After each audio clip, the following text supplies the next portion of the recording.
Chaos looms, Diane. Yes, well, so The Guardian are going with talks to end rail dispute breakdown in acrimony. So, obviously, everybody's blaming each other in this situation. Mm-hmm. You have the RMT saying, well, they have refused to even turn up at the negotiating table. Grant Shapps is saying they're lying. And Network Rail is saying, we're not being puppeteered by the government. That's not true. And everybody's panicking and blaming each other. And it means that, obviously, the strike's going to continue, which is going to penalise mainly the hospitality industry because a lot of white-collar workers learnt how to work from home during the pandemic. Yeah. So, as per usual, the poorest off are the most affected. Yeah, if you can stay home and make your own sandwiches, it might become more of a habit, mightn't it? I did think that when they started, they're in between two possible aspects of this, which I find quite interesting. On the one hand, they are leveraging, I would imagine, the degree to which people rely on the railways, especially with diesel and petrol prices as high as they are. A lot of people who might be 50-50 on how to get into work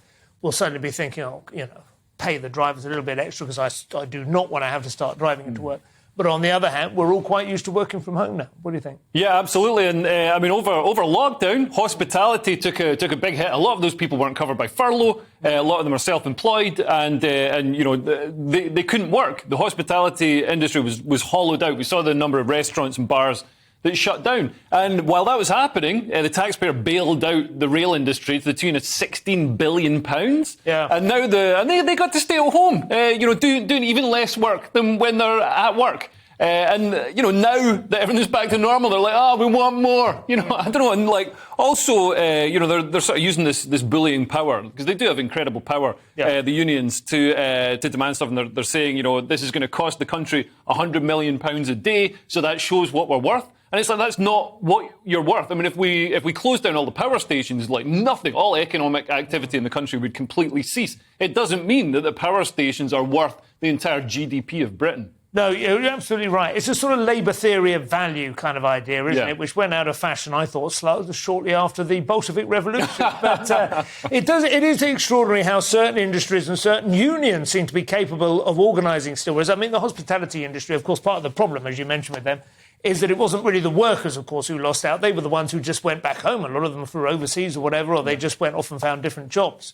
And so it's the people who own restaurants, people who run these kind of things who are really struggling.